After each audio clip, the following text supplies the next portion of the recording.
Well, we're back in the Ford. 301,061 miles now. Still running good, but I'm going to do a little bit of an upgrade to it today.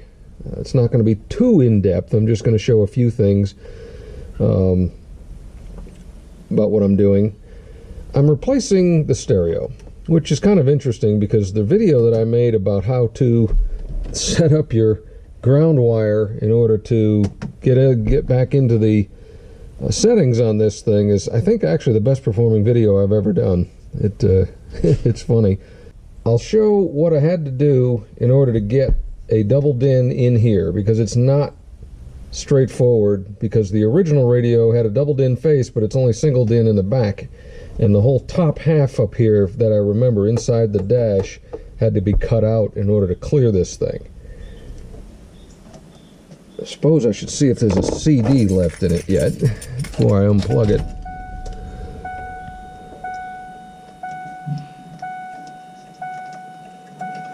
Yeah, and there is. Nothing like a little bit of Blues Traveler. But there we go. So one of the things I didn't like about this is the push buttons, and I see Doug DeMuro always complaining about push buttons on radios in his reviews, and he's 100% right. You need a knob to change the volume. Just smacking this thing up and down, it's really gotten annoying.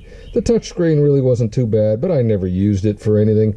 I never used the video. I don't have a backup camera. It was literally just a really big, dorky double DIN radio. This thing doesn't have HD radio.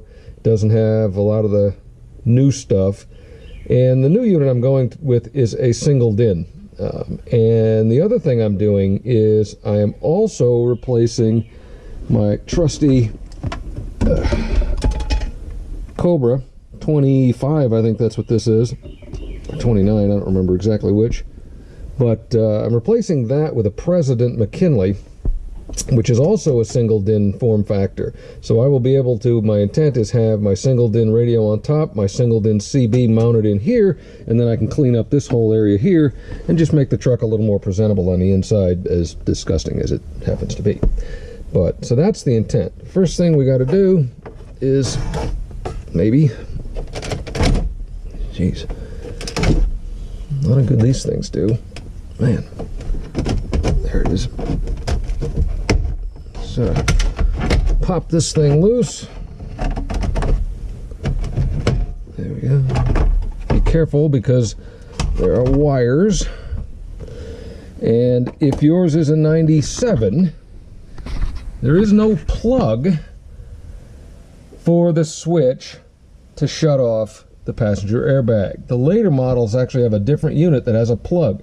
The 97, that sucker's hardwired, so in order to remove it, to get this thing completely out of the way, you need like a 6mm maybe socket, and a couple of little tiny screws come off. But there is a plug back here for the four-wheel drive, which I'll have to get a little screwdriver to unclip. It's got a clip that goes over the back, but you basically undo that, undo this, and then you can start taking the radio apart. It's actually a 7/32, or maybe even a 5mm. What you want to be careful of on these is what will actually break. It's not that. This is original to the car, but I've changed this. These little stubs where the screws go will actually break off of the back of this thing. And that's what killed this originally. One of the reasons I had to replace this piece is because that had failed. So now we're going to move on. We got a little bit of room to getting these two screws out, and then this face plate thing will come off. Then the bottom two screws can come out. The climate controls can come off, and then we can deal with the radio. Okay, after you do that, you've got a couple of plugs that come off, and you want to be careful of this one because these are all the vacuum lines that control the gate, the flappers and the gates for your air conditioning, all your HVAC stuff. So you cut one of these or unplug it, and you're going to end up with a vacuum leak, and your floor panel defrost stuff isn't going to work terribly well. So those just unplug like normal, and then we can pull the radio out. So once you get all those off, fairly standard clips, you can pull this out. There really wasn't much holding this thing in that I remember, other than a couple of clips behind here for the adapter that it came with. But, and now the rat's nest. And so we're going to unplug the rest of this mess, and then we'll take a look around. So this is the new head unit I'm going with, which is a Pioneer S7200D BHS, and I'm going to double check it. But this is the benefit with going with the same brand. It appears to have the same plug with the same wires. The big one has a few extras because it does more stuff, but it appears that all of the outputs on the existing wiring from that old head unit match exactly my new head unit and its plug. So I'm going to take the two books and go and confirm that. And then we'll get a little better light in here, and I'll show you what had to be cut out originally to free this thing up to make way for the double din, and now for my stacked singles. All right. Well, there was one pin that was different on the new one. The blue wire for the amp turn on was one pin over from where it was on the old unit. So I depinned a couple of the wires out of it that aren't on the new one. I used a little spring that I had cut off. That was enough to be able to pull those pins out without wrecking anything. And then I just moved the blue one over to where it needs to be. And so now I'm going to tape up this abortion of a connection I made here years ago when I was hacking this in, because it's been working. I just need to make sure it doesn't arc on anything. And then I believe we are going to be ready to plug this in and see if we can let the smoke out. Well, my pinout changes worked. The bass comes on, so the subwoofer starts, everything seems to be good, which is a beautiful thing because I don't have to deal with that rat's nest, although it does function. So we're going to get this thing unplugged now and figure out how I'm going to mount it. And then we're going to do that, and then figure out how we're going to get the CB in there, how we're going to wire it, because that's pretty simple. That's just positive, negative, straight to the battery, and then the antenna, which I've already got run. I just have to run it up underneath the dash. But looking good.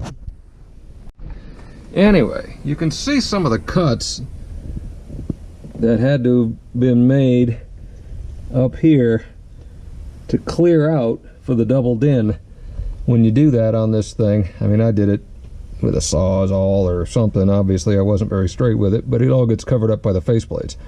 But that's what you need to do. The key to these and getting them to fit right is to cut high. You need to take out of the high spot of this dash, not down low. It's a lot easier to leave it stock up top and then lower the radio, but then you end up having it bash into your switches and other things don't fit right. So you got to take the top of this area out, up where that ragged ass cut that I made is, and that'll allow you to get the double din in there properly. So since there's not too much going on here, I'm going to try to figure out if I can get that thing for the new radio mounted and how I'm going to do it and what it's going to look like, and go from there. So that's in pretty good. Had to put a piece of tin across underneath, a couple of screws to hold that in place. I'm going to trim these back a little bit so everything can go in, but that's not looking bad. Now we got some room to get this baby back in there, about like that, and get her wired up,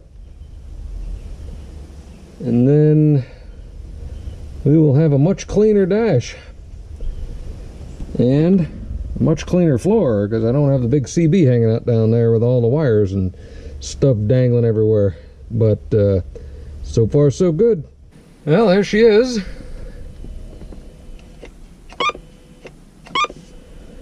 I have to set the signal to wave, standing wave ratio, SWR or whatever.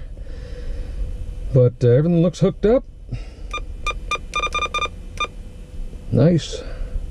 We got some good sound, which I can't let you hear because copyright. I got to hook my phone to it and see how all that works. Didn't quite work out perfectly because it was really tight once I got everything in there with the stack, but it's certainly not moving anytime soon. And there we go. So that's my new setup. Instead of running a double DIN, which I didn't really like, now we got a single DIN, which will do everything I wanted, and actually more than the double DIN, because it's HD radio, Apple CarPlay, Android Auto, directions through your phone, Bluetooth or USB, blah blah blah. And I got my CB up out of the floor. Oh, and I get to take my hooks off so I don't gash myself on them. So there we go. I'll have this stuff linked on my Amazon affiliate if anybody's interested. Also with some tools that you may have seen me use. I appreciate everybody who has purchased things through that link. It does help the channel.